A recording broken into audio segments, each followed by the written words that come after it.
The following may contain offensive language, adult humor, and or content that some viewers may find offensive. The views and opinions expressed by any one speaker does not explicitly or necessarily reflect or represent those of Mark Radulich or W2M Network. Please listen with caution, or don't listen at all. Hey! A triple feature, 3 films up on the screen. One's a little heavy, one's a little sleek, and one's just caught between. We'll laugh and cry and overanalyze, dig through fleams with wide, wild eyes. Grab some popcorn, take your seat. 3 times the fun, 3 times the treat. Triple feature. That's what we're here to do. What we're here to do. Buckle up, the lights go down, and we'll watch them all with you. Oh, yes, sir. It's the sport of kings, better than diamond rings, and that's why we're here to sing football. Yes, sir. It's that time of the year again, Jason. It is. You caught me mid-drink. It is Super Bowl. The lead up to our Super Bowl, this Sunday, we always do a Super Bowl show prior to the actual game. Yep. Before we're going to talk, and I'll repeat this in a few minutes formally, but this year's celebration of football and the Super Bowl, we're looking at, and I think, Jason, you picked all 3 of these. Necessary Roughness. Yeah, this is all Jason's show. Isn't every Jason a Jason show? Necessary Roughness, Varsity Blues, in the program. I don't know if you chose the program or not, but I love the program. I couldn't wait. It's one of my favorite football. It's one of my favorite movies simply because it's so 90s. Yes. I mean the belly shirt, Steve Lattimore in a belly shirt and sweatpants with a belt on is so totally 90s. It's so he's in both the program and Necessary Roughness. Yeah, I was saving that, but yes, he's in Necessary Roughness program. So is the guy that plays Mac. He is also in Necessary That's right. Who I looked up his Wikipedia because I'm like, what else he's been in? Oh, only sports movies in the 90s. Got it. Yeah. What a career. And also, I also have a funny joke when we get to the program. Okay. Before we get into the introduction and the actual podcast, let's talk a little real sports. The Magic and the Nets suck. Let's talk football, though. Who do you like this Sunday? And before you answer, let me say this: I'm going with the Seahawks. I'm going with the Seahawks because they have the best defense in the NFL. And poor Drake May has no O-line, so that boy is going to be like Wile E. Coyote, and he's just going to get sacked all game. There you have it. I know this is probably going to be an unpopular opinion. I'm wanting the Patriots to win, but there's a reason. Okay. I don't care which team wins. I don't have like Patriot derangement syndrome the way a lot of people do. So you're not going to offend me. What's your case? Well, because if the Patriots win this Sunday, win another Super Bowl, it shuts all Steeler fans up. For the Patriots would now have the most Super Bowls wins in history, so Steeler fans can shut the fuck up. That has to be a very West Virginia thing because I didn't know. No, the Steeler fans are insufferable. I mean, but I don't deal with Steeler fans. I've lived in either New York or Florida, so I'm not hearing a lot of Steeler fan talk. So like I say, this must be a very West Virginia thing. No, it's online everywhere. Is it? But but I mean, I'm a Sam Darnold fan, and I love JSN. Mm-hmm. I also like Drake May, and I like the coach for New England. He's a psychopath. What's your bet? What'd you bet? I put 10 down on the Seahawks to win, but the Pats to cover. Drake May for over 100. May and Darnold both for over 150 yards, 1 touchdown apiece.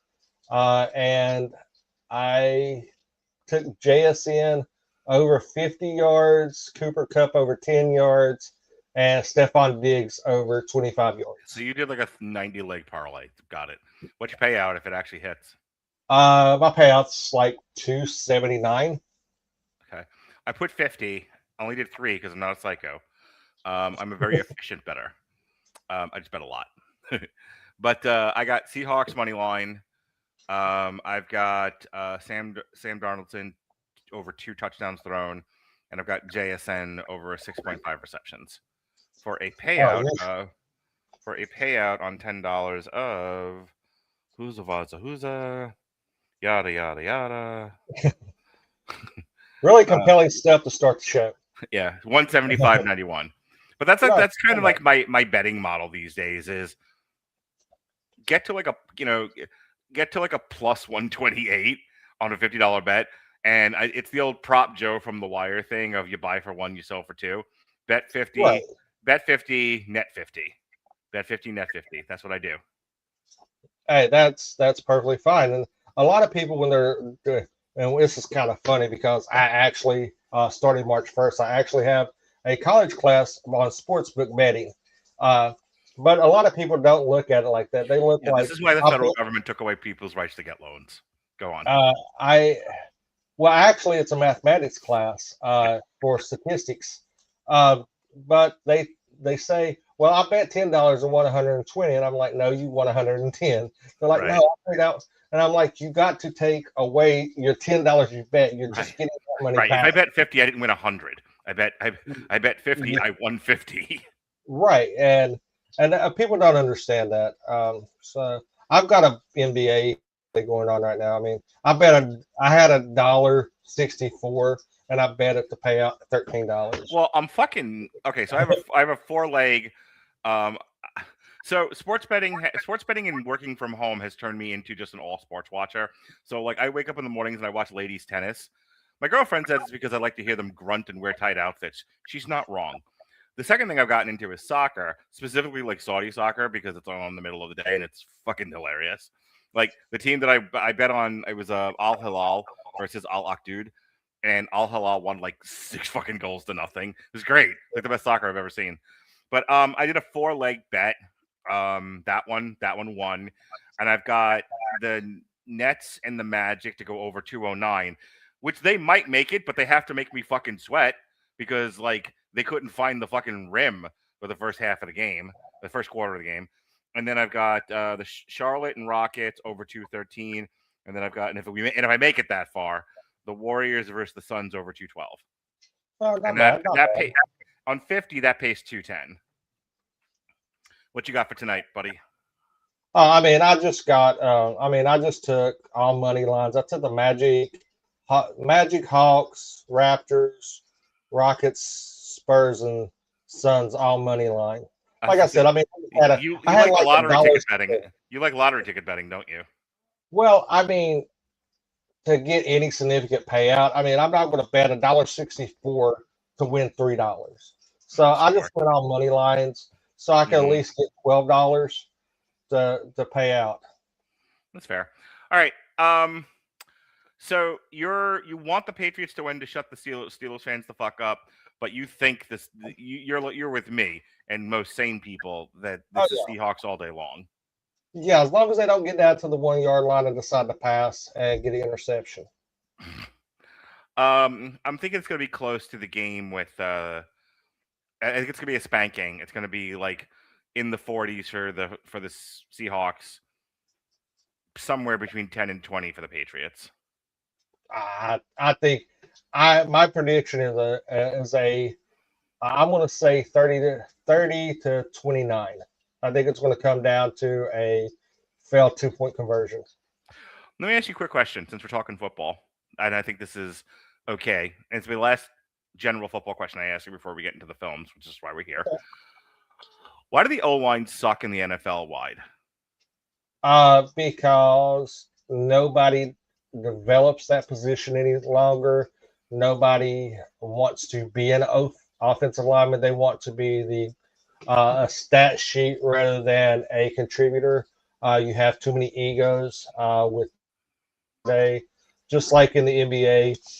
Nobody wants to be that Dennis Rodman type player that will go out and be a vital cog. Everybody wants to have enormous stat sheets and have no defense and try to win championships and jump on super teams rather than actually be. Well, when the Patriots when the Patriots lose this Sunday, it's their own fucking fault because Drake May's a good quarterback. He has targets. Problem is he has no time, and he doesn't have Lamar Jackson legs.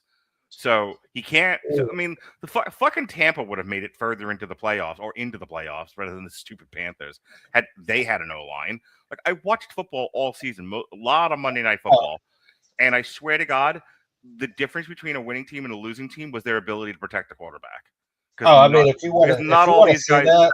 Because not all these guys have running back quarterbacks the way fucking Ravens do.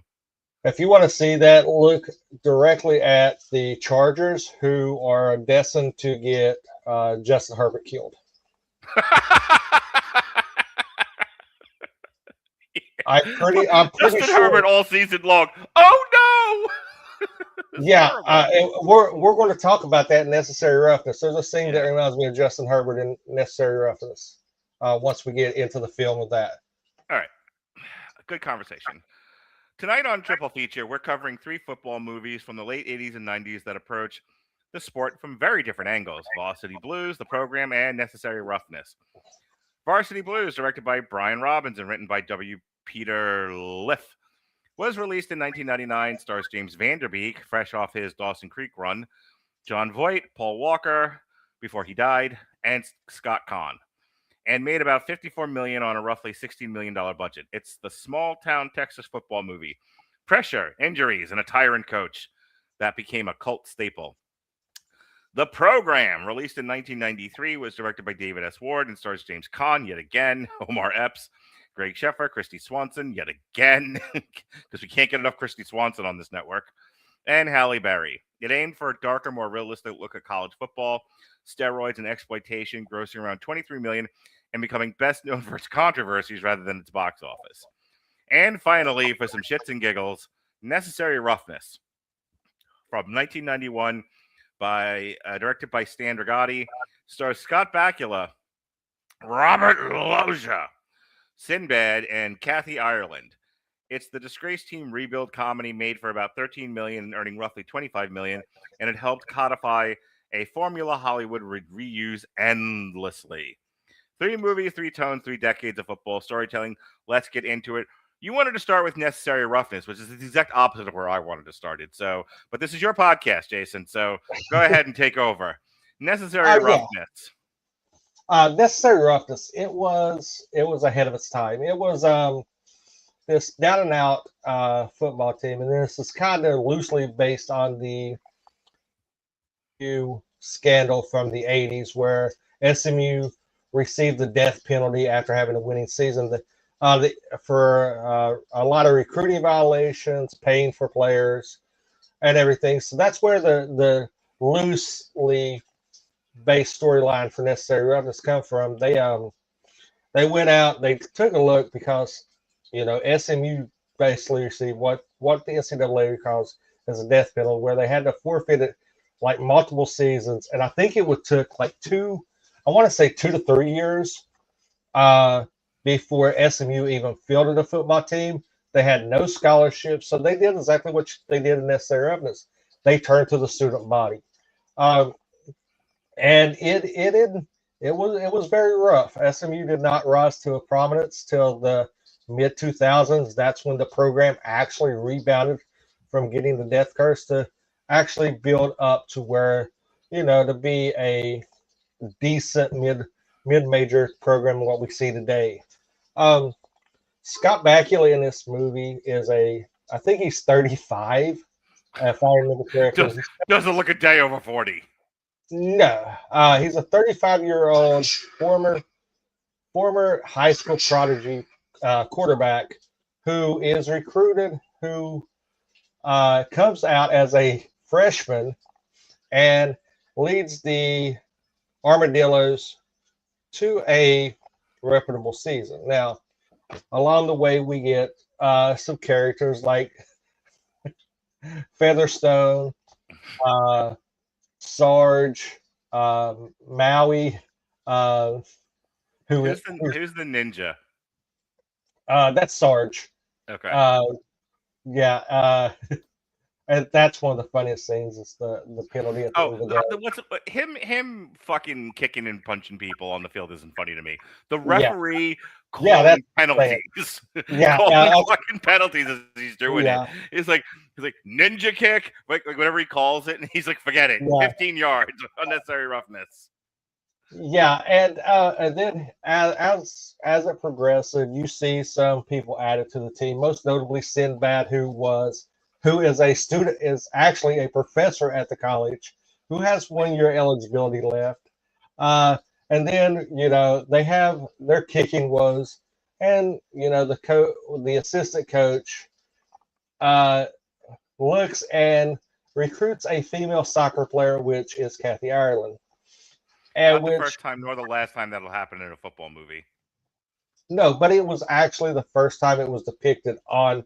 It was actually the first time in a football movie a female was portrayed on I'll screen. amend myself. Not the last time you'll see that. That kind of becomes a staple of a lot of these football movies, is bringing a girl to do something, mostly kicking. Yeah, and that led to a lot of females actually playing football. A lot of it's contributed. Seeing Kathy Ireland, who at the time was a supermodel, being on screen portraying an athletic position as kicker on football, and it struck up a lot of female interest in football and trying to participate. And up till I think it was 3 years ago, many females had played collegiate football as kicker, but up till 3 years ago, you've seen the first female play as a defensive back for a school, I think it was in Kentucky, in the middle of Kentucky. So you do have females on it. Not, and I'm pretty sure, I think she lasted a couple of games, and then she realized that it was a bad decision when you're actually. This is going to end with me in a wheelchair, if not worse. Yeah, she took a few, because you're going to take liberties. Football's a contact sport. You're going to take liberties. I think she got her bell rung a few times, and then she kind of was like, "Yeah, I don't want to do this anymore because I may end up paralyzed." I get that. I used to work for a professional wrestling company, and I'm not going to tell the whole story nor take up too much time with this, but when I realized that in order for me to be really successful with this, I'm going to end up getting hurt a lot, and I still may not be successful, and I think I owe myself a better life than possibly getting CTE from chairs to the head. That's when I quit wrestling. Right. And as a brief shout out, my cousin Sam will be watching this, hopefully. One of the best lines of this, and a lot of people don't pick up on it, but he picked up on it immediately, and it's been a running joke for us since we actually seen the movie in theaters in the little town of Logan that we grew up in, is when Kathy Ireland kicks the 40-yard kick. You have the guy repeat himself 3 times. He goes, 40 yards. And then somebody asks him, they go, how long was that? He goes, 40 yards, man. And then he repeats it again. He repeats the words, it was 40 yards 3 times. And he does it in such a stoner-esque thing. And it's no emotion ever. And it's one of those subtleties that we found extremely funny. And like I said, it's going on. It came out in what 90? What was it? 91, if I remember. 91, yes. Yeah. So you're looking at 35 years of us laughing about that one line that was significant to no one but us. All right. So let me tell you, I saw this when it came out when I was a kid. I don't think I ever watched the show. I was aware of the show because I believe it was on USA, and it had the hot McNulty's hot wife that Jesse and I fawn over, whose name escapes me at the moment. And I think John Stamos, now that I think about it. Kathy Siegel? No. But if you look. So anyway, to the person in the comments who sent that in, that you want TikTok for that sort of thing. So anyway, oh gosh, I can't remember her name now. Doesn't matter. My point is, this was at a time where this was happening a lot, where a movie would come out, it would have a modest success, and there would be a sitcom about it that would at least last maybe a season. Like Gung Ho being the big template for that. But someday I'll actually have to make somebody watch Gung Ho because I talk about it enough on here. I like Necessary Roughness. I want to spend a little bit of my time talking about this movie, singing the praises of Sinbad. Sinbad is an underrated actor and a comedian. That guy had charisma for days. He actually has genuine acting ability. Like, the problem is him, Bernie Mac, a lot of the black comedians, they got pigeonholed into certain roles based on their stand-up, and all they were ever asked to do was their stand-up. So, like, if you've ever seen Sinbad's one of his more, every comedian has like a famous bit, and that's what people know them for. From Jim Jeffries to Sinbad to Eddie Murphy to to modern comics of the day, there's always one bit that people are known for, and his was, someday you're gonna go to McDonald's and all there's gonna be on the register is pictures of food because kids can't do math. Sinbad the Prophet. Right. So, but that's what that bit is what he was known for. But Sinbad was also he got a lot of sitcom work. I believe he was on A Different World. And then he was on a couple of other things, and he kind of just played like hip elder statesman black guy. And that's all anyone ever asked of him. And it's not that different from his character in this one, but him and Scott Bakula have a lot of good chemistry together. He has some really funny lines. He's believable as a football player. The guy is huge. Like, he's a tall guy, he's a beefy guy. So it's absolutely believable that he can play football. When he's talking about astronomy and like you see him teaching the class, it's believable. It's a really good acting job. You believe he knows that stuff. You believe he can teach it. Scott Bakula as sort of the tough as leather ex quarterback who missed his chance because of family responsibility. He absolutely carries the movie. He's really good.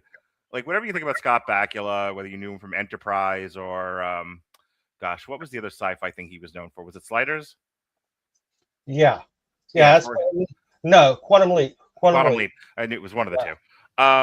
Whether you knew him from Quantum Leap or Enterprise, Scott Bakula is a really good actor, a very good television actor, and I think he carries the role well. The scenes with him and the teacher are not great, but I think that's more on the actress playing the teacher. She just comes across as like Ann Coulter cold. She's not a very warm character, and those scenes to me aren't as good as they could be. And in every other place where this sort of thing is tried, like Kevin James and I think it was Selma Hayek had more heat in Here Comes the Boom than Scott Bakula and this Ice Cube does. So, in fact, he might have had more sexual chemistry with Ice Cube. The cast is filled out by some funny, memorable guys, which you have to have in order for these movies to work.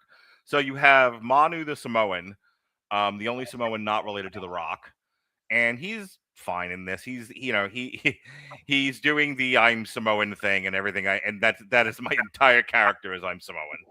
But it works. Yeah. It's fine. They don't need a lot from him. He doesn't need to give a lot, and what he gives is adequate. The guy playing Sarge, who's a martial artist, and when they allow him to do funny stuff, it's some of the best gags in the movie. Outside of that, everybody else is not memorable to me. Like I said, to the point that I'm having a hard time remembering talking about them. I will say this: the two coaches, Robert Loggia, he has the best monologue in the movie. At the end, when they're in halftime. And it's the this doesn't work speech, and yes. It's not only delivered. Robert Loggia is a legend in movies. He's a great actor. He has such passion, and he has a very memorably grating voice. But better than his performance, better than his voice, is what he says in that scene. Like, Necessary Roughness isn't going to win awards for its screenwriting, but there is some pretty decent dialogue, and his "this doesn't work" speech, I think, is the best thing about this movie. Because he's talking about how they are trying to be a team that they're not. He's trying to be a coach that he's not. They have their best success when they're just themselves. Win or lose, you're at your best when you're just being who you are instead of trying to be something that you're not, which I think is a lifelong lesson and a pretty universal lesson. So, do you have anything else that you want to say about, or if you want to piggyback on anything I've said about Necessary Roughness? No, I mean I think you covered everything, and you see the best part of Necessary Roughness is the fact that it's it's relatable. I Yeah. mean, everybody could find somebody on this team to relate to. And that goes to something that we may talk about in the future. I think I actually mentioned it for next year is when we talk the replacements. Similar Mhm. vein of the movie, a similar premise. It has somebody that you can relate to. Yeah. That's why I think this movie resonates with a lot of sports fans. One, because it's got some hilarious spots in it. Mhm. Most notably, when I made the Justin Herbert reference earlier, is when the backup quarterback gets in the game and he takes a snap and he runs behind the ref and starts screaming, "Blow the whistle!" Yeah. And we get and what's great about this movie is we get a look at a young Rob Schneider, Yeah. who is Robert Schneider before he became a self parody. and he's the PA of the Fighting Armadillos. Also, you see, this is one of the bigger on-screen movies where you see actual football players participating, making cameos. You see Mean Joe Green, you see Herschel Walker, Fucking Evander and Holyfield's in this. is he? I didn't know Vander He's one Holyfield of the was in it. dude. That prison. They do a tune up. So we didn't really get into like the premise of the movie, but the villain of the movie is the dean of the college, and he's of course football. College is for academics, not sports. Because colleges also are communists and don't run on money. Anyway, so he's trying to fuck with the football team because he doesn't want them there, and they're already on thin ice as it is, as this is a comeback squad after all of these penalties that they suffered. So one of the things he does is, hey, I helped you guys get a tune-up game in order to prepare you for the season, and it's and it's a fucking prison team, and it's led by Dick Buckus, fucking Evander Yeah. Holyfield, and there's a whole bunch of like star athletes that walk off that bus. I did not know. That's a good catch. I mean, you got Chris Berman, you got Earl Campbell, Mhm. Roger Craig, Vander Holyfield, Ed Two Jones, Jerry Rice, Herschel Walker. I mean, you have a lot of athletes cameoing. And remind me off air, I'll tell you a little something funny about the dean. But I think we've covered everything unnecessary, Rob. So Yeah, let's just get a seat at the table. really quick. I did want to mention. Oh God, he's not even in the cast list of what I wrote. Okay, never mind. If ChatGPT couldn't be bothered to list them in the cast, I'm not going to be bothered. All right, let's get into what the program was next, right? Yes, we're taking a seat at the table. First team defense with Steve Sure. Latimer at the program. I fucking love the program. The program was I saw it when it came out. I've watched this higher learning Judgment Night. There's like a handful of movies that existed in the early 90s when I was developing my film slobbiness that I must have watched a million times. I don't think the program is anything that's quotable the way higher learning was. Like higher learning, as Jason and I talked about one Black History Month ago, Yeah. what are you two doing there? Plotting? I think their entire review is just me quoting the movie. The program doesn't have that kind of relatability.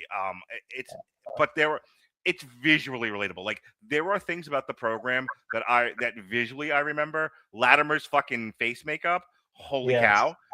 Where he's the Grim Reaper, skeleton. basically. Yeah. The face makeup. Yeah. The sexual, all the stuff I remember about this movie is about Latimer. Yeah. He's It's in this, because he's the most notable character in the movie.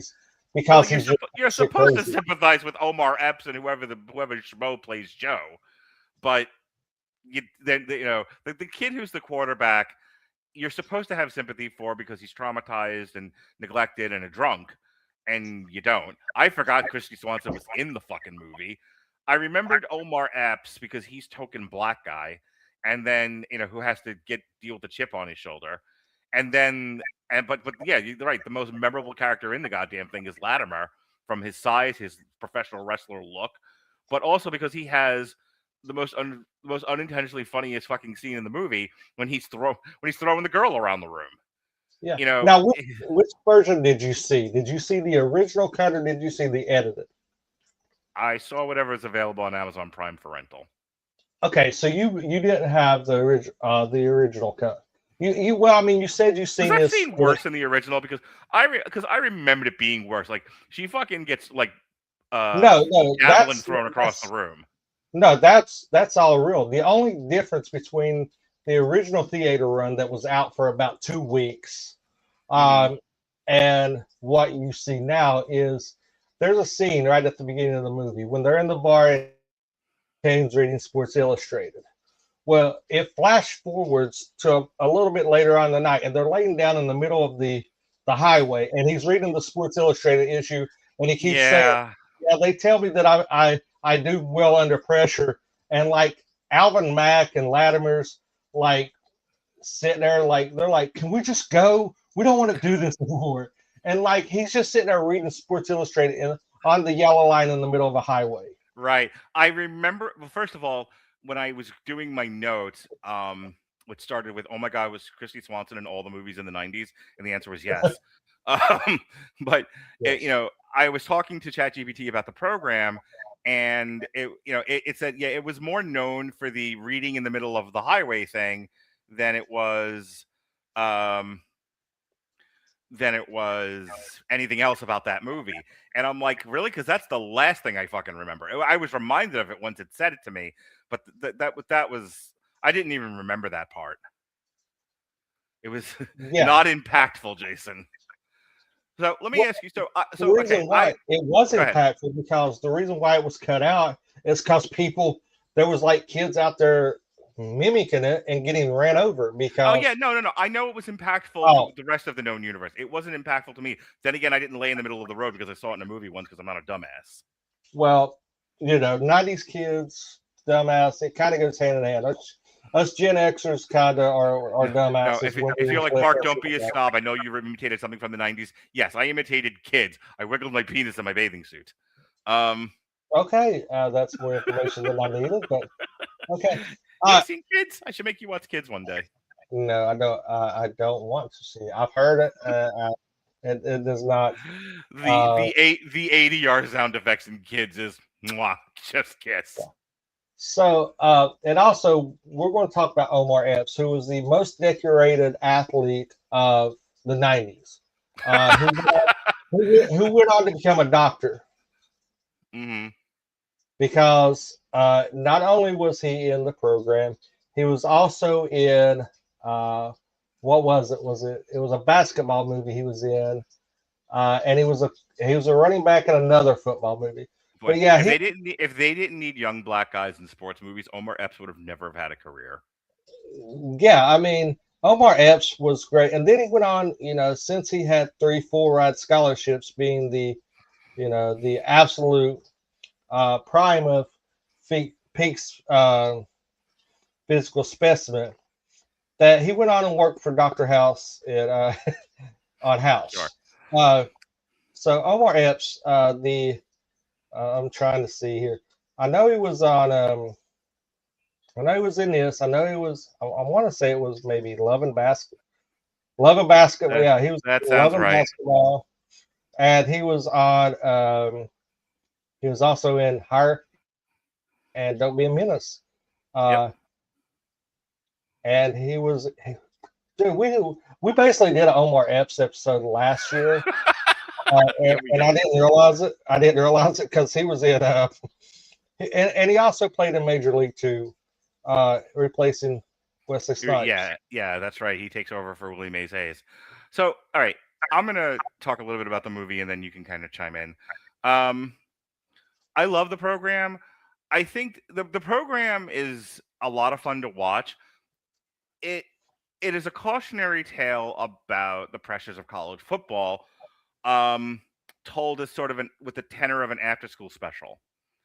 The only difference is that it's got better acting in it, better actors, I should say. It's a little bit more intense than something you would legitimately see in an after-school special.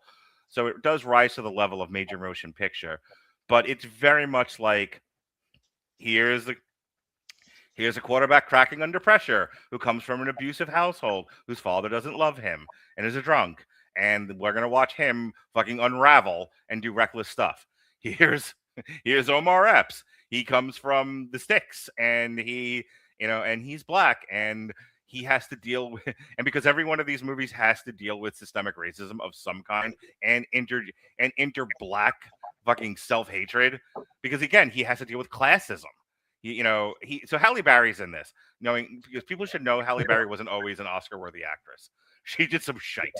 And so Halle Berry's in this, and she plays the black version of Kristy Swanson, and she's the black female lead essentially.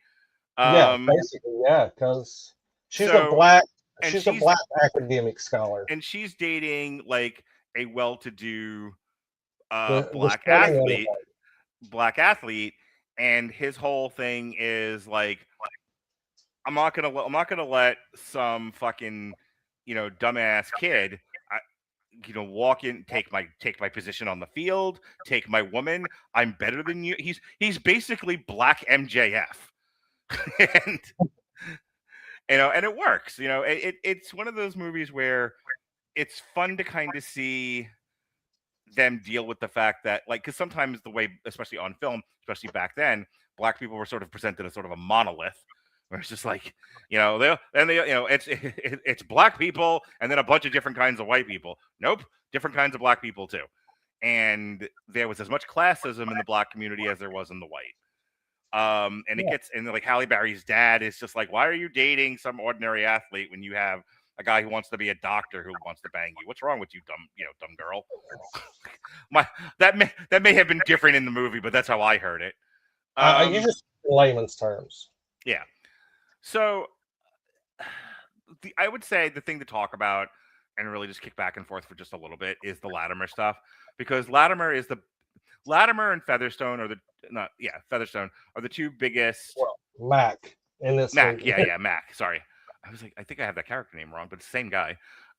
They have the two biggest cautionary tales, because in one instance you have a guy who everything is football, and he literally comes from like a floorless house in Arkansas or some shit.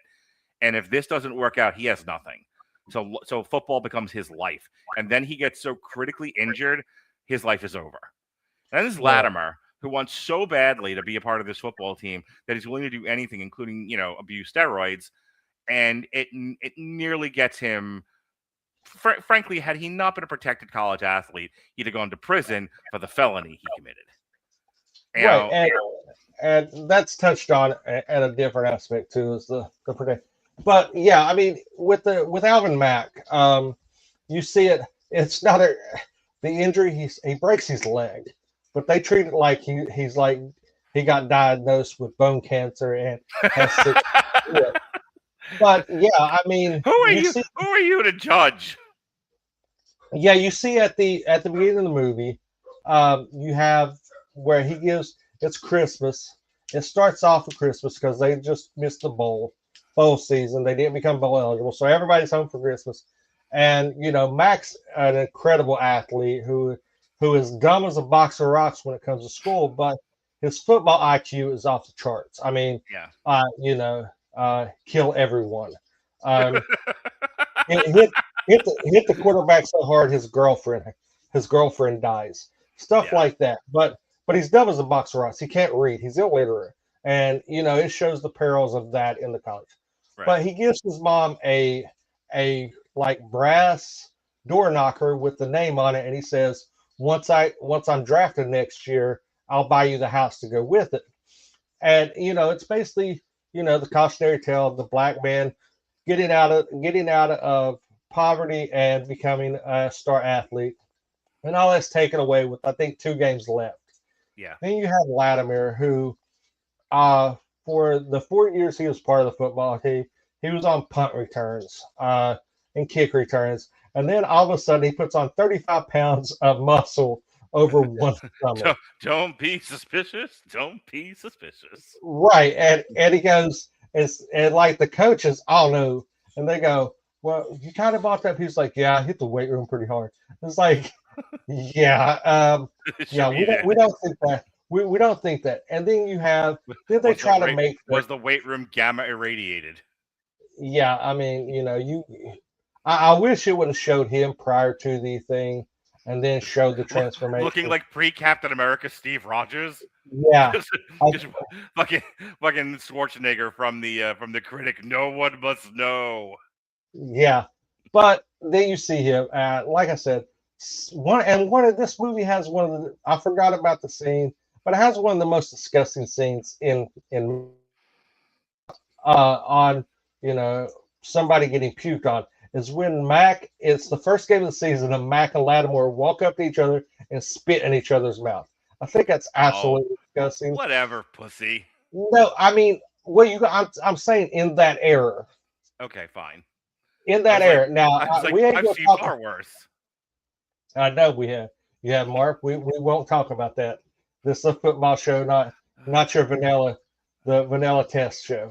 No, I mean, it's I'm not going to king shame or anything, but I mean, at the time, that was kind of disgusting.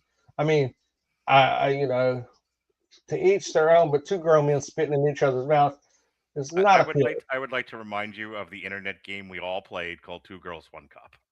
I never played that game. You're a liar. I swear on my mother's grave. I can firmly stand behind that one. Okay. Now, Blue Waffle can't stand behind that. Tomato. Well, I know. I'll just say it. Two Girls, One Cup. No, Blue Waffle. Unfortunate. Okay. But anyway, the early days of the internet. It was lawless. The Wild West. Yeah, but and you got Joe Caan, who is a fucking basket case. The dude has a serious fucking issue. Okay, he looks like a vampire for one. So there's no mom in the picture. Dad's a drunk and doesn't support his football playing, and the story with a lot of these guys is if it wasn't for football, they'd have nothing at all. And it just repeat. It's one of the downfalls, essentially, of the program. But I think it's a industry wide problem that is condensed for dramatic purposes. They have to, if you look at the NCAA, look at every just football, and see how many of these people have anything to go back to. Probably better than more than 50% don't. So, but the NCAA is also ridiculously huge. Ask me why I know that. Because I've been paying attention to sports betting lately, and there's like a zillion games a day of either NCAA men's basketball or when it was on, NCAA men's football. Well, not that there's women's football, but my point is, if you take that, I mean, there were 50 guys on a football squad? Yeah, you usually get, well, I mean, if you went by NFL roster, there's 53 people on the NFL roster. I say you have the equivalent to, not counting the experts and everything, you probably have about 50 to 53 people. And between between divisions 1 through 3, how many football teams? A zillion? Oh God! Wow, that's actually a good question. I've never thought about it. It's well over 300. So 50 times 300. Yeah, a good percentage of those people are going to be poor and without much of much future earnings to look forward to if they don't play pro ball. And we talked about this with I can't remember what movie it was, but it was the year that we did the two that had just been in theaters, and then We Are Marshall. One was about the middle-aged guy. You're talking about the Kurt Warner story and Underdog, the Kurt Warner story, right?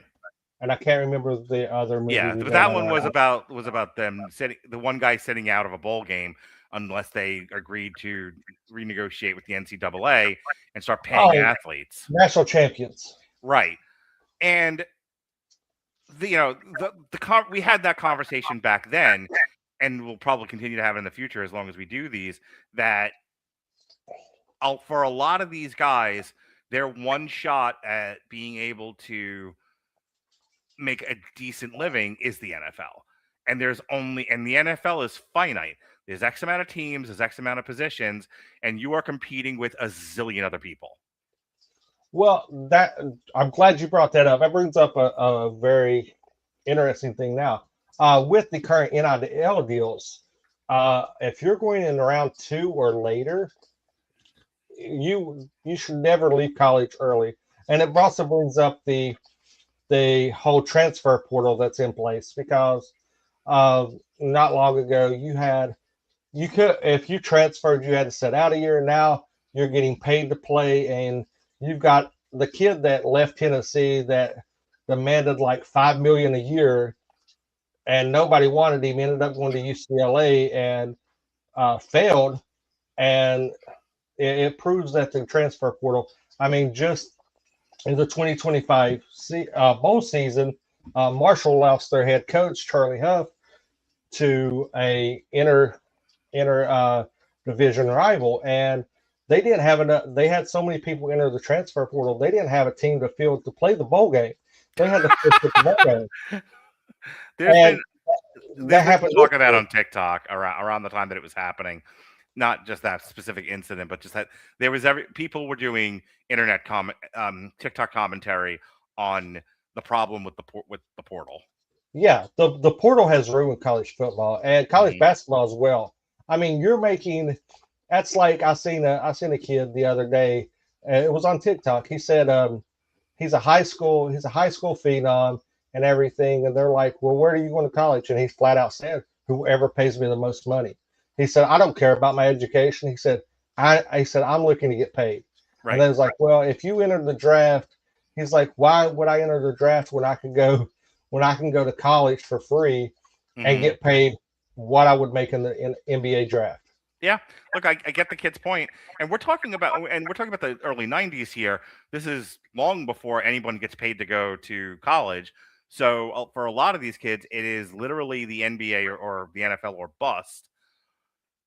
It isn't that way now. Now you can make an argument for you've got a decent chance of making, like, fucking, for fuck's sake, Jason. Some of these guys can come out of college, start a podcast, and get a couple. Look at just, I don't want to get too far off the path here, but look at Angel Reese and Caitlin Clark.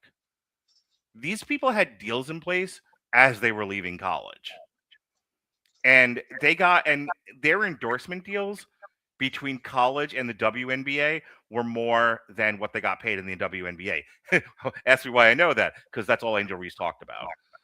Yeah, and Angel Reese would not have the star power that she has without Caitlin Clark.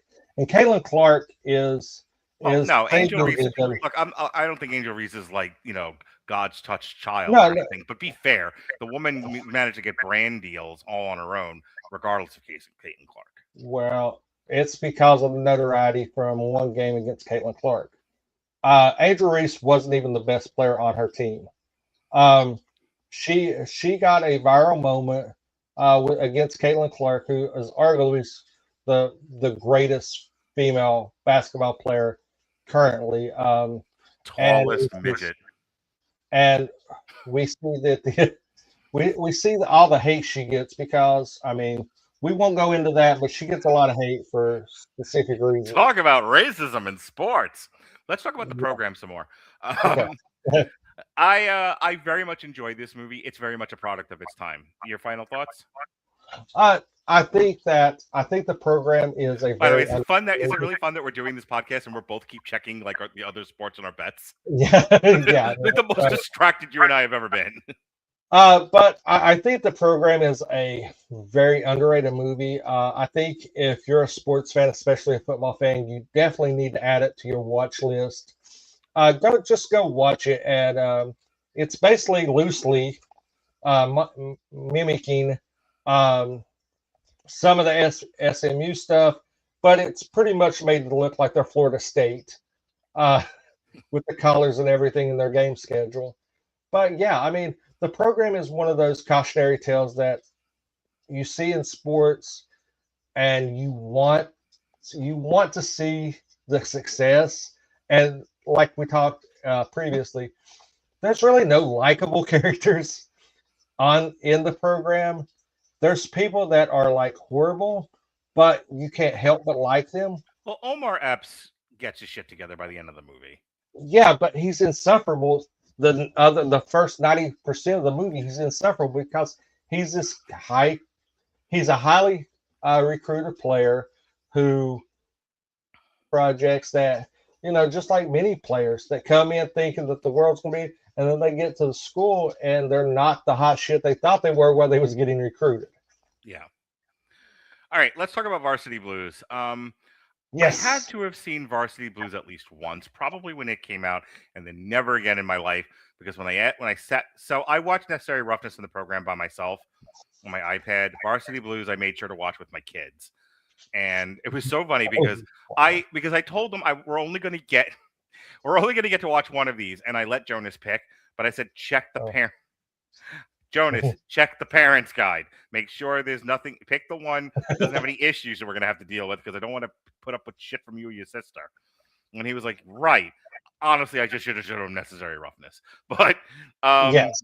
but he swore up and down. He looked at the parents' guide for Varsity Blues. And I know that there was a movie around this time with the girl doing the whipped cream bit because Chris Evans will do it in Not another teen movie. Not another teen movie, making fun of it. But I couldn't remember if it was this or another movie that somebody does that in. I thought it, I didn't remember it was Varsity Blues. I thought maybe it was 10 Things I Hate About You or any one of the movies that Not Another Teen movie was making fun of at the time. So I nodded off at one point in the movie, and I woke up, and both of my kids were like, "We didn't know about the whipped cream," and I'm like, "Oh boy, damn it!" Yeah. So there's that. Like I said, I know I saw this when it came out because some of it I vaguely remember. Yeah, like the whipped cream scene. I had to have seen the whipped cream scene in order for me to remember it. I vaguely remember the fat kid. I definitely, yeah. And when I saw the scene, I did in fact remember, because it was the only impactful thing about this movie to me, was why did he drop the pig off? He's like, well, you'll know how to take care of it. And I was like, oh, that's a suicide allusion. And then there's the scene where Billy Bob's like, the fuck, I've dedicated my life to football and all it ever does is hurt me. And he's shooting his trophies. So yeah, well, that I remembered. So I have seen this before, but it's been decades. Yeah, Varsity Blues is a special place. Okay, tell me about your special place, Jason. One, it's my nickname at work, and the way I got my job, and my boss loves to tell this, is way back in the days of young Jason. Back when I was at Glenville State College, I was a bit of an alcoholic, Mark, surprisingly. You're getting your own song about that, you and Pat. Do you know that? No, I did not. Yeah, that's why you season 1's on an episode of Sessions, because I'm turning that into a drunken bar song. Oh, okay, excellent. I did not know.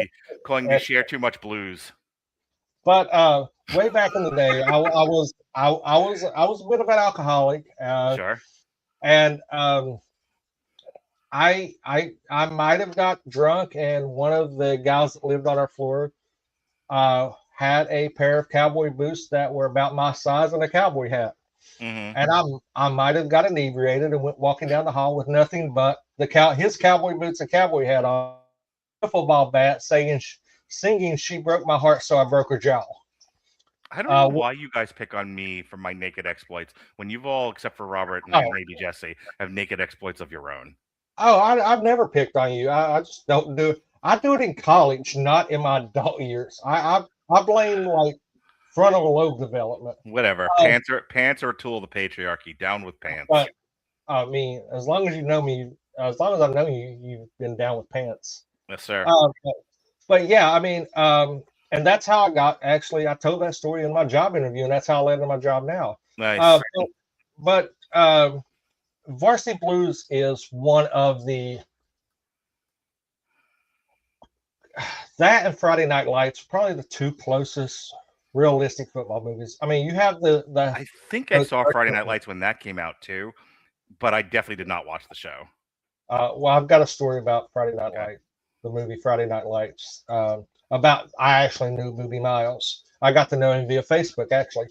But Bud Kilmer is this completely asshole coach that winning is everything. You have Lance Harbor, who was Paul Walker, who is the best quarterback in the state, the starting quarterback, the dreamy stud muffin that everybody wants. Mm. And then you have Allie Louder, who is extremely hot in this movie, and she's the head cheerleader who is dating Paul Walker, and once he gets her and his season's over, she kind of moves on to John Moxon, who is the backup quarterback, who has every bit of athletic ability. He's just a dick because Bud Kilmer is a dick to him, so he gives it right back. And he's going to Brown. He's just trying to go. He's just trying to get out of high school and go to his Ivy League school, like we Right. all do. And he's using football because he's an intelligent kid. He's dating Lance's sister. Well, you got to remember, football is a cultural thing in Texas. That's what I was getting. Yeah, he's doing the cultural norm. Yeah, and football in Texas is a whole different spiel. I mean, it's a different monster itself. I've seen football stadiums in Texas that rival NFL stadiums of today. There's one that just opened. It's a $65 million stadium for a Texas high school. Mm-hmm. And I think that's ridiculous and that's insane. But you go through and some of the best lines from this movie come from the little brother when his dad asks him, "Have you started a call?" He says, "Yes, these are my people." And you got him awkwardly maneuvering the cross that he is lashed to at the breakfast table had me in stitches. Yeah, and then you have Billy Bob, who is the heart of gold. That he is drinking syrup in the car while driving. I just want people need to understand the finer details of Varsity Blues. When we meet him, I can't remember what he's eating, but he's drinking syrup. He's eating like a stack of if I'm not mistaken, it's like a stack of pancakes, and he's washing it down with syrup. Yeah. And then he's got a pet pig named Bacon. I could see the diabetes. And then you've got Charlie Tweeter, who is a basket case of things, and it comes up, and one of the great lines involving Tweeter is where they're talking about him after he steals the cop car. He says he flashed the ladies down at the Rotary Club. He had the waiters up on the glass. Do me a favor, keep going. I will be right back. Okay, but you have Billy Bob, who is this lovable overweight kid who can't seem to do nothing right. He has self-esteem issues and everything, and it leads to him, and alluding to what Mark was saying earlier about the whole suicide thing. Billy Bob goes to he gets a concussion, and his concussion due to Bud Kilmer leads Billy Bob from passing out and letting Lance Harbor get blindside and destroyed, ending and tearing his ACL. And we find out that he's had ACL issues long up to this, but Bud Kilmer's been giving him cortisone injections so he could play, therefore not caring about the well-being of his star quarterback. He was just caring about the win. So Billy Bob goes on, he gets hurt, and he's like taking it. It's a mental blow to his ego, because he is the aforementioned anchor of the team. He's the moral compass. He's insanely likable, and Bud Kilmer is just giving him hell about costing Lance the team Lance Harbor, and it leads to him getting kicked off the team, and therefore without football, Billy Bob has no purpose in life. Also, one of my favorite lines of Twitter, when I actually still use this occasionally, because Mark, me and you like to talk of movie quotes.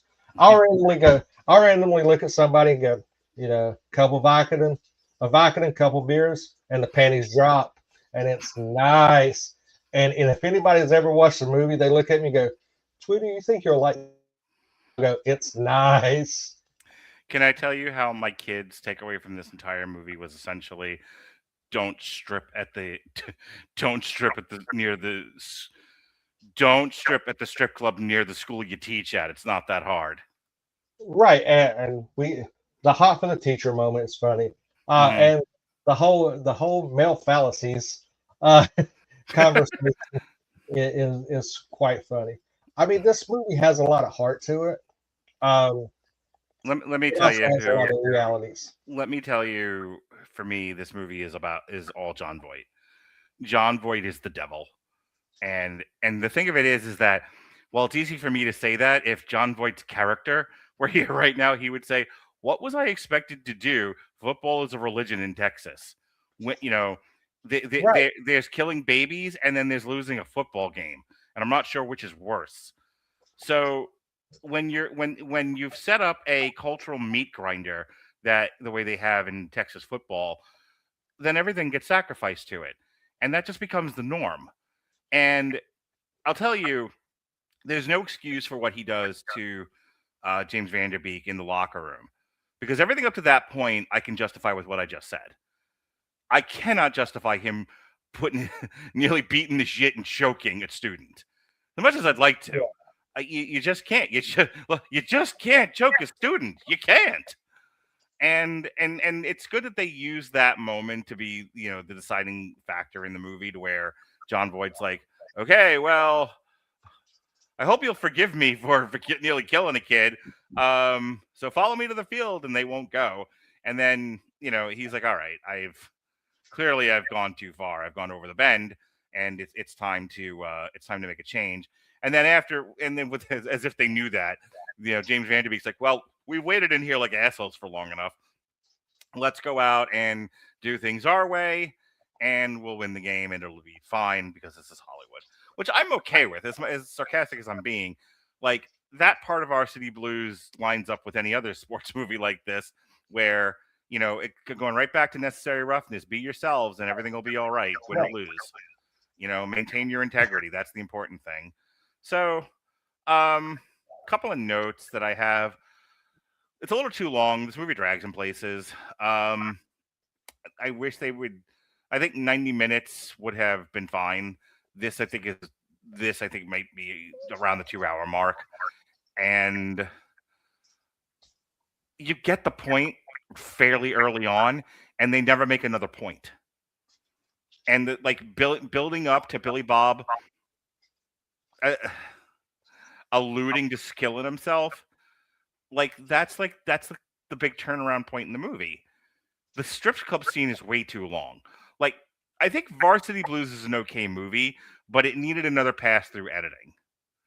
Because as it stands right now, the way it is, it's too long. A lot of scenes overstay their welcome. It keeps making the same points over and over and over again, kind of like our podcast. And I'm not entirely certain any of this was needed. Varsity Blues feels like a great project that got self-indulgent way too quickly. I don't have anything else to say about it. It is what it is. I think it's a cultural touchstone, and I'm glad that we talked about it. But outside of that, did James Van Der Beek do anything in film besides Varsity Blues? Because I feel like he's known for Dawson's Creek and this, and that's all. Yeah, I mean, pretty much that's it. I mean, if you look at his filmography, I mean, there's probably some things out there, but nothing on the level of Dawson's Creek in this. Hey, you want to take a swing at wondering why James Van Der Beek wasn't a bigger movie star? I want to say because he got pigeonholed in Dawson's Creek, the crying meme that we famously see now. I mean, and the fact that he never, I really didn't think he took acting very seriously, and he didn't really pursue acting much. Here, let's ask Fancy. All right, why didn't Fancy don't let me down? Why didn't James Van Der Beek? But just another thing here. I mean, you have football in Texas is a life. There's a line in this movie where they play an away game, and the announcer said, football in Texas is the last person out shuts the lights off. And that is really how Texas football is. I mean, you have communities that shut down at 5 o'clock on a Friday night because of their high school football team. Okay. Short answer: timing, typecasting, and a mismatch between his strengths and what film was rewarding in 2000s. Longer, clean breakdown. James Van Der Beek became famous at the exact wrong moment to convert TV stardom into durable film stardom. He was too identified with one role, Dawson's Creek, made him a household name, but it also locked him into earnest, verbose, emotionally articulate, non-threatening male lead energy. That worked on TV in the early 2000s. In cinema, it didn't. Film at that time was pivoting toward irony, edge, physicality, and anti-heroes. Van Der Beek's core skill set read as sincere when the culture wanted detached. He lacked a clean lane in movies. His film choices couldn't reset his image. He was in Rules of Attraction, Texas Rangers. Yeah, I don't fucking remember any of this. So yeah, just one of those where he didn't hit the zeitgeist right. Right. Yeah. I mean, and like I said, it was the meme. He got pigeonholed in that Dawson Creek role. But yeah, I mean, there's Texas high school football is life. But there's something else I can't remember. It must not have been too important. But I mean, all three films are great football movies. They get you hyped up for this coming Sunday, especially if you watch the program. I mean, you don't even have to watch the entire program. Just watch the hit at the table scene, and you'll be happy. So my son showed me something on TikTok called Edits, where it's a lot of banging and clanging, edited bits of things. So like a lot of punching and kicking edited together, and it sounds like We Will Rock You. So someone just do an edit of Latimer stuff. That's probably out there. I mean, I've seen the edit of the 8 Mile Rap, Lose Yourself. Lose Yourself. I've seen the edit of it's like 150 movies singing Lose Yourself by Eminem, and that's pretty funny. Yeah. All right. That is our Super Bowl show as picked by Jason. I think next year we decided we're going to do two things, not both for the Super Bowl. One for the Super Bowl is, what did we say? No, it was the kids ones, right? Underdogs, Little Giants, and what was the third one? That's a good question. I can't remember. It was Underdog, Little Giants, and hold on, I'll tell you. We are the Titanic or something. Oh yeah, Remember the Titans. That's the one. Yeah, Titanic, Titans, same difference. Sure, everyone sinks. A Denzel movie for Black History Month. That's right. Anyway, so that's what we're gonna do next year for the Super Bowl. Little Giants. I mean, we're still doing this. Little Giants, Underdogs with Snoop Dogg, and because I really want to watch the movie since I've seen every scene of it on TikTok. Remember the Titans. This kicks off we really started Black History Month with Bamboozled, but I didn't want to push the Super Bowl show off further than we had to have. So the next Black History Month show we're doing is Break In and Break In 2 Electric Boogaloo. And then we've got the Book of Clarence, the American Society of Magical Negroes, and They Clone Tyrone. That is our Nobody Supports Black Films triple feature. And finally, we're ending Black History Month with a look at Denzel Washington. What an amazing catalog of movies he's made. We're going to focus on three of his best: Glory, Mo Better Blues, and John Q. And if you're wondering why aren't you doing Training Day, you got an Oscar for Training Day, because I've already done Training Day. And I've already talked about how his acting was essentially him smacking his dick into the scenery. A lot. Yeah. So the King Kong. This past Monday, myself and Jesse talked the CM Punk Cullen Bunn run on Drax. And then we looked at Drax Earthfall. Monday, myself, Jason, and Robert got into a screaming fight over Send Help. Alexis and Sean appear to still be alive, I guess, after they did Percy Jackson season 2. I keep making the joke. You just smile and nod, baby. Think back and think of England when I tell you this, or just look at your batch and ignore me. I keep thinking, Jason quit and she hired Sean, so she really didn't lose anything. It was the same guy. But yeah, close enough. I'll accept it. And finally, this Sunday is the Super Bowl, so there'll be no show. However, my Valentine's Day album, Cyrano de Bechamel, from Fra Diavolo, will be out on the 8th. So, Jason, I'm going to need you to go to Spotify on the 8th and download Fra Diavolo, Cyrano de Bechamel, and play those songs. Play those songs for Pookie. Pookie needs to hear these songs so that she's reminded how much you love and adore her. Because that's what Cyrano Bechamel is about. It's about love and adoration. Yeah, I'm sure it is, Mark. I don't trust any music you you recommend. But I would like to do. There's one music show, Metal Hammer and Doom. I would love to do with you. I would love to do a Steel Panther show with you. We've done quite a few of those, as a matter of fact. I know, and because Steel Panther holds, it's tied to my ENT curve. I'll tell you what. If you give Cyrano Bechamel a fair listen and show it to Pookie, I promise she's not going to say to you, "What the hell is wrong with Mark?" I'm trying to tell you that these are sincere love songs. These are covers, as a matter of fact. I covered Fra Diavolo, covered Maureen McGovern's "Can You Read My Mind." You know where "Can You Read My Mind's" from? No. It's the flying scene in Super. Why does no one know this? It's the flying scene in Superman where Lois is like, where he like takes her around Metropolis and she's like, "Can you read my mind? You know what I'm thinking?" It's that song that was sung by Maureen McGovern. Okay. Anyway, there's that. There's "Don't Know Much" by Linda Ronstadt as duetted with Aaron Neville. I love that song. That's a great song. That is a great song, and it's done so well by Fra Diavolo. And then there's that the answer to that is no. And then there's "How Am I Supposed to Live Without You" by Laura Branigan. Okay. And then finally, Chris Bailey. Our finale song is, sorry, not our finale song because there's 5 songs. The next one I did, and I turned it into like a Christian rock song, is "You Light Up My Life" by Debbie Boone. Interesting. Okay. And then we finale with "The Way We Were." "The Way We Were," Jason, by Baba Streisand. Oh God. Giant Baba Streisand. I got a weird feeling about this. but if you send me what I need to look on Spotify, I'll at least give it a hearty attempt. Okay, I will. Trust me. Listen, I was, and then everyone was promptly ignoring me, and it made me sad and angry. You guys wonder why I'm in the mood I'm in these days. I've been telling you, I was sending out my songs, and I was promptly ignored. Is what happened. So I will send you Cyrano Bechamel when it drops. How do you like that? Hey, did I tell you the other thing I did? No, I didn't, because I haven't told anybody.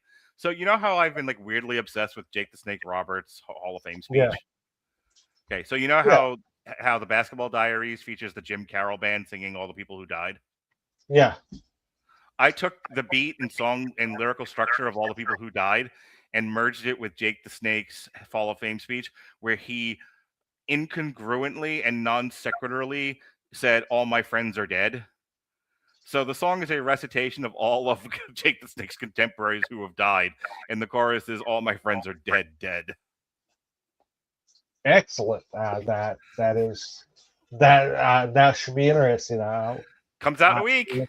I'll send it right to you so you can listen to it. It is the band. The band that made that song is the passive-aggressive, pansexual Peanut Butters. Okay. That's my band. It's my other band. I have 2. I was going to say, how many bands you got? I got 2, not counting the Rattledge and Broadcasting stuff that is part of Sessions. Jason, are you doing any plugs? Are you doing like any Final Fantasy? Are you doing any fantasy football shit? No, I mean, fantasy football's over. My fantasy football season ended the first in week 18. Well, actually, week 17 payouts came out on week 18. So I'm actually, as far as going, I'm preparing for the draft and to see what, because I'm in a lot of dynasty leagues. And outside of that, only thing I'm really doing is, you got the month of Jason here on the Rattledge Broadcasting Network, and I'm doing homework. I'm trying to get my bachelor's degree, and that's pretty much it. Outside of work, doing this show this month, and homework, I don't have time for anything else. I've got to replace a hot water heater in this tank this weekend, so that's going to be fun, and with me not trying to burn my house down. All right. Well, while Jason's working in a coal mine in West Virginia, Monday is the RIP, the Wrecking Crew, and Roofman. That'll be myself, and that'll be me torturing Robert. And then on Tuesday, Alexis will torture me by making me watch the pilot episode of the new Muppet Show. I will be on the Miguel Connor podcast. We'll see how that goes on Wednesday. And then the aforementioned Breakin' and Breakin' 2 Electric Boogaloo on Thursday. And then a week from Saturday, this got put off a bunch, but we're doing it now. We're doing it live. This is a comic book adjacent podcast. We're looking at Oblivion, Snowpiercer, and The Fountain. All right, everyone enjoy the Super Bowl. For Jason, I'm losing bets. Be well, be safe, and behave.